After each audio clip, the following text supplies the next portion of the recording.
Nero ended up face first in a muddy ditch, begging a former slave to help him end his own life. This actually happened in June of 68, and when you discover what led Rome's most powerful man to perish whimpering like a coward in the dirt, you'll realize this was just the beginning of how spectacularly an empire can crumble when led by a man-child with unlimited power. Picture this scene. It's dawn outside Rome. The air smells like dust and horse sweat mixing with the acrid scent of fear. A 30-year-old man with a patchy beard and wild, darting eyes crawls through thorns and brambles. His purple robes, once worth more than a villa, are now torn to bloody shreds. Mud cakes his face and fills his mouth with the taste of earth and desperation. This isn't some desperate criminal fleeing justice. This is Nero Claudius Caesar Augustus Germanicus, ruler of the known world, literally hiding in bushes because his own people wanted him gone. But here's where history gets beautifully absurd. Nero had spent years practicing for this moment, just not in the way you'd expect. While other emperors learned military strategy and statecraft, Nero had been perfecting his stage presence. He'd performed in theaters across Greece, forcing audiences to sit through his terrible singing while they gripped their stone seats in terror. He'd raced chariots like some ancient speed demon, the thunder of hooves drowning out the crowd's nervous whispers. He'd even competed in the Olympics and somehow won every single event he entered, which is remarkable considering he fell out of his chariot during the race and crawled across the finish line with dirt in his teeth. The man who thought he was Rome's greatest entertainer was about to deliver his final performance. It would be his most memorable yet. For months leading up to this muddy morning, the empire had been falling apart piece by piece like a building with rotting foundations. 3 different Roman generals had declared themselves emperor, their war banners snapping in the wind as they marched toward Rome. The Senate had officially declared Nero an enemy of the state, their voices echoing through marble halls as they pronounced his doom. His own bodyguards had abandoned him in the middle of the night, leaving behind only the metallic smell of armor and the echo of footsteps disappearing into darkness. Even his servants were taking his silverware on their way out the door, the clink of stolen treasure mixing with whispered prayers for forgiveness. Most emperors facing rebellion would rally their armies, negotiate with rivals, or at least meet their fate fighting with some dignity. Nero's brilliant strategy was to run away and hide while practicing his farewell speeches. He'd spent his last days in power rehearsing dramatic final scenes like he was auditioning for a tragic play, his voice cracking with emotion in empty rooms. The cosmic joke was perfect. Rome's most theatrical emperor would get exactly the kind of ending he'd been rehearsing his entire life. Dramatic, over the top, and absolutely pathetic. As dawn broke that June morning, Nero crouched in his ditch, shaking like a wet dog, mud seeping through his imperial robes, as morning dew mixed with his tears. He was about to prove that some performances are so bad, they become legendary for all the wrong reasons. The story begins 17 years earlier when a teenage boy inherited the throne after his mother helped arrange his stepfather's mysterious death. Agrippina the Younger had pulled off one of history's most successful political schemes, carefully maneuvering her son into position as Rome's new emperor like a master chess player moving pieces across a board. She probably thought she could control him forever, through a combination of maternal guilt and political savvy, whispering advice into his ear while incense burned in the imperial chambers. She was very, very wrong about that. Young Nero actually started his reign reasonably well, which makes his later collapse even more tragic to witness. He had excellent advisors guiding his every move, including the famous philosopher Seneca, whose measured voice filled council chambers with wisdom, and the capable Praetorian prefect Burrus, whose leather armor creaked as he bowed before the teenage emperor. These men had spent years grooming him for leadership, teaching him to read the delicate expressions on senators' faces and understand the weight of imperial decisions. He made popular decisions that kept the crowds happy, their cheers echoing through the forum as coins fell from his generous hands. He lowered taxes, which made the wealthy senators smile and nod with satisfaction as they counted their increased profits. He gave spectacular gladiator games that left the masses roaring his name until their voices were hoarse, sands soaked with blood glittering in the afternoon sun. For the first few years, Romans genuinely thought they might have lucked into a decent emperor. The teenage Nero listened to advice with apparent wisdom, his young face serious as he weighed complex decisions. He showed proper respect for the Senate's ancient traditions, bowing his head respectfully when elderly senators spoke of Rome's glorious past. He seemed like he might actually mature into competent leadership as he gained experience, his shoulders slowly broadening as he grew into his imperial purple. But something shifted in his mind around his 20th birthday, like a switch flipping inside his head with an almost audible click. Maybe it was the absolute power finally going to his head after years of restraint, the constant bowing and scraping of courtiers, feeding his ego like honey feeds a growing appetite. Maybe it was his growing artistic ambitions clashing with the boring reality of governing, dreams of artistic glory dancing in his head, while bureaucrats droned about tax policy. Or maybe he just realized that being emperor meant nobody could stop him from doing whatever ridiculous thing popped into his mind, no matter how destructive or selfish. The reasonable young man slowly transformed into something far more dangerous, a spoiled artist with unlimited resources and zero accountability. The first major sign of trouble came when Nero decided his mother was getting too involved in politics. Agrippina had spent years building her influence like a spider spinning an elaborate web, her silk-covered fingers pulling strings throughout the imperial court. She expected to rule through her son indefinitely, pulling strings from behind the throne while servants whispered her commands through palace corridors. She'd sit behind a curtain during Senate meetings, her breathing audible in the silence, as she whispered advice that sounded more like commands. Her perfume would drift through the chamber, a constant reminder of her invisible presence, watching every decision. Most sons dealing with an overbearing mother might have a stern conversation or gradually limit their parents' political access through patient negotiation. But Nero's solution was more permanent and theatrical. He tried drowning her in a specially designed boat that was built to collapse at sea. The plan was elaborate and theatrical, just like everything Nero would do for the rest of his life. Picture the scene. A warm evening on the Bay of Naples, stars reflecting on dark water like scattered diamonds. Agrippina, dressed in her finest silk, steps aboard what she believes is a pleasure cruise with her beloved son. The boat rocks gently as she settles onto cushioned seats, wine warming her throat as slaves row them into deeper water. The vessel was a masterpiece of engineering and deception. Hidden hinges held key planks in place. Weighted sections were designed to break away at precisely the right moment. Even the lead used to seal the joints had been specially prepared to dissolve in seawater. Nero had spent weeks planning every detail, like a director preparing an elaborate stage production. Unfortunately for Nero, Agrippina turned out to be an excellent swimmer with impressive survival instincts. When the boat began breaking apart around her, planks splintering with sharp cracks that echoed across the water, she didn't panic.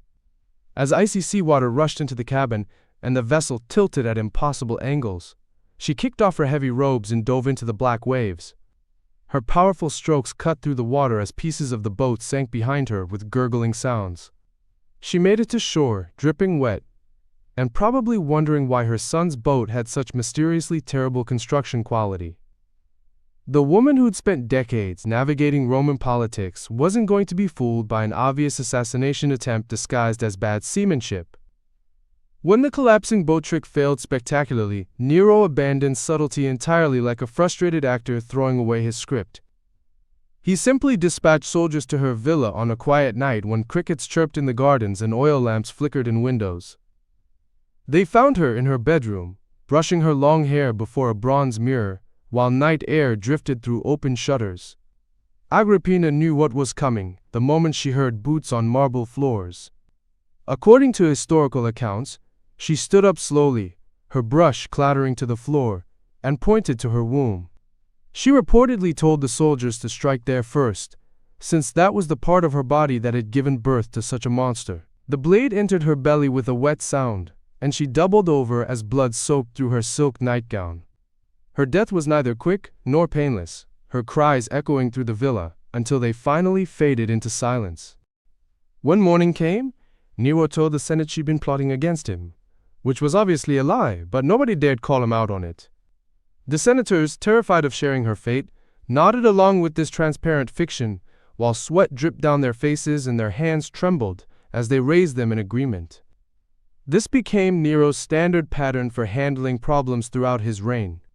If someone annoyed him, criticized his policies, or questioned his judgment, they mysteriously ended up dead within days. The imperial palace began to smell like fear, a combination of nervous sweat and the metallic tang of spilled blood that no amount of incense could cover.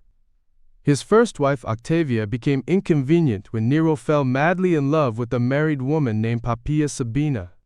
Picture Poppaea: golden hair that caught sunlight like spun silk, green eyes that sparkled with intelligence and ambition, and a voice that could make grown men forget their own names. She was everything Octavia wasn't: sophisticated, witty, and completely unimpressed by imperial power. When she laughed, it sounded like silver bells ringing in a gentle breeze. Most emperors might have quietly divorced their wives through legal channels, or simply taken mistresses while maintaining appearances. But Nero's approach was characteristically direct and brutal. Octavia was young, maybe 19, when the soldiers came for her. She was pregnant at the time, her belly just beginning to show the curve of new life. They found her in the palace gardens, picking flowers for the household shrine, while birds sang in olive trees overhead. The soldiers didn't use swords. Instead, they used their heavy boots, the leather making dull thuds against flesh and bone. She tried to protect her unborn child, curling into a ball as kicks rained down on her back and ribs. Her screams echoed off marble walls until they turned into whimpers, then silence. Blood pooled on white stone, while flower petals scattered in the breeze. Then Nero married Poppaea in a lavish ceremony that cost more than most provinces earned in a year. Gold flowers adorned every surface, wine flowed from fountains, and the scent of exotic spices filled the air, as Rome's elite pretended to celebrate while their stomachs churned with fear and disgust. But even beloved Poppaea eventually became troublesome, because apparently Nero couldn't maintain healthy relationships with anyone. The trouble started over money, as it often does. Poppaea had expensive tastes. She bathed in donkey milk to keep her skin soft, wore pearls worth more than ships, and demanded a new wardrobe for every season. But it wasn't the spending that bothered Nero. It was her growing tendency to question his artistic pursuits. One evening, as oil lamps flickered in their private chambers, and the scent of jasmine drifted through open windows, Poppaea made a fatal mistake. She laughed at one of his poems, not maliciously, but with the kind of gentle mockery that married couples share. The sound cut through Nero like a blade, and something cold settled in his eyes. The poison came the next day, slipped into her wine during their evening meal. Poppaea took a sip of the vintage she'd enjoyed countless times before, but this time it tasted different, bitter underneath the sweetness, with a metallic aftertaste that made her tongue tingle. She set down the cup with a puzzled expression, her green eyes meeting Nero's across the table. Within moments her stomach began to cramp like someone was twisting a knife in her belly. She doubled over, her beautiful face contorting with pain as sweat beaded on her forehead. The poison worked slowly, giving Nero time to watch every moment of her agony. Her breathing became labored, each breath a struggle that made her chest heave. Her skin turned gray, then pale blue, as her body fought against the toxins coursing through her veins. She tried to speak, to ask why, but only blood came from her lips, dark red droplets that stained her silk dress. Her hands clawed at the table, fingernails scraping against wood as convulsions racked her body. The woman who had once laughed like silver bells now made sounds like a wounded animal, gasping and choking as life drained from her eyes. Nero watched it all with the detached interest of an artist studying his work. When she finally went still, her beautiful features frozen in an expression of pain and betrayal, he calmly finished his dinner, while her body cooled beside him. He then married a teenage boy named Sporus, who physically reminded him of his dead wife, because apparently normal relationships were too boring for an artistic emperor with unlimited power. But even that wasn't enough. Nero had Sporus castrated and forced him to wear Poppaea's clothes and jewelry, creating a living doll that could never question his artistic vision or threaten his ego. Meanwhile, Nero was pouring the empire's entire treasury into the most ridiculous construction project in human history: The Golden House, or Domus Aurea, was his masterpiece of excess and self-indulgence. Picture walking through those halls. Your footsteps echo on marble floors, inlaid with precious stones that sparkle like captured starlight. The air is thick, with the scent of exotic woods and burning incense.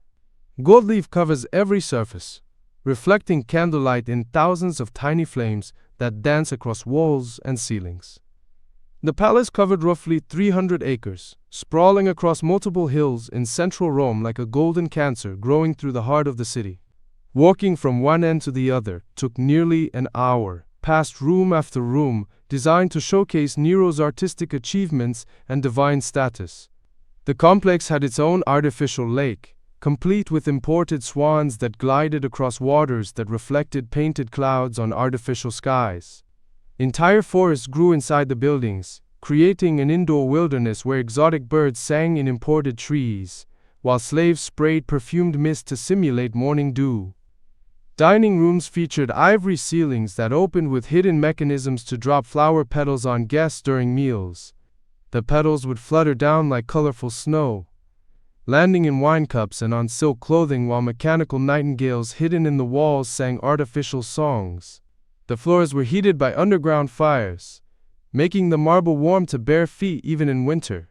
Water flowed through golden channels that carried rose petals and precious oils, filling the air with intoxicating fragrances. The entrance hall featured a bronze statue of Nero himself, standing 120 feet tall, gleaming in the Mediterranean sunlight like a golden god surveying his domain. The statue's eyes were made of precious gems that caught light and seemed to follow visitors as they approached. Its right hand held a golden lyre, while the left was raised in a gesture of artistic blessing. The face was idealized beyond recognition, showing Nero as he imagined himself, rather than as he actually appeared. While regular Romans lived in cramped apartment buildings that regularly collapsed and struggled to afford basic bread, their emperor was building himself a monument to narcissism that could be seen from miles away across the countryside. The contrast was obscene. Outside the palace walls, children begged for scraps, while inside, Nero's guests dined on peacock tongues and wine aged for decades in underground cellars. The whole complex was decorated with precious stones stolen from temples across the empire. Nero had literally looted sacred sites to decorate his personal pleasure palace, stripping gold from statues of gods to plate his bathroom fixtures. The walls were covered with frescoes depicting his artistic achievements and divine status, showing him winning contests against Apollo himself, while crowds of mortals bowed in worship. Every room was designed to remind visitors that they were in the presence of the greatest artist who ever lived. Mirrors made of polished silver reflected his image from every angle. Musical instruments lay ready for impromptu performances. Stages were built into reception halls where Nero could break into song at any moment, trapping his guests in mandatory concerts that could last for hours. But even the Golden House wasn't enough to satisfy Nero's artistic vision and grandiose plans.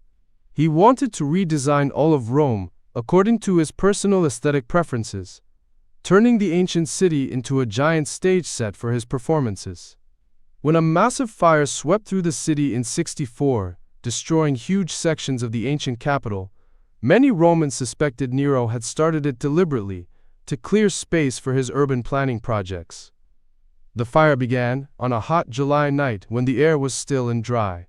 Flames started in shops near the Circus Maximus, where oil and fabric created perfect fuel for destruction.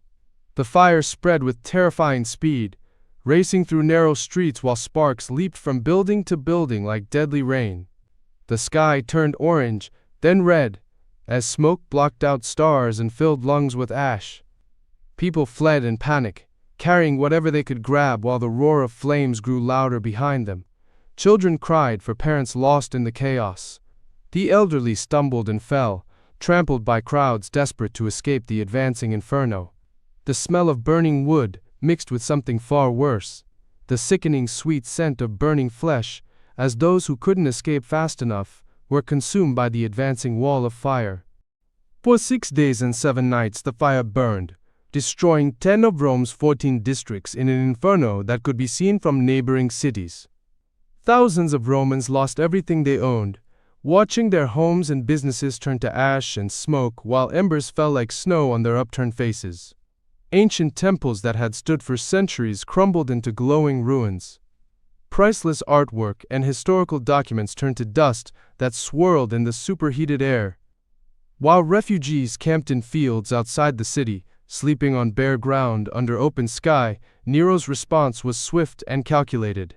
He seized the burned areas for his personal use and imposed crushing taxes on the provinces to fund the rebuilding, which mostly meant funding his artistic projects and architectural fantasies. Whether he actually started the fire remains historically unclear, but evidence suggests he was conveniently positioned to benefit from the disaster. Witnesses claim they saw his agents preventing people from fighting the flames, threatening anyone who tried to create fire breaks or save buildings that stood in the path of Nero's planned construction.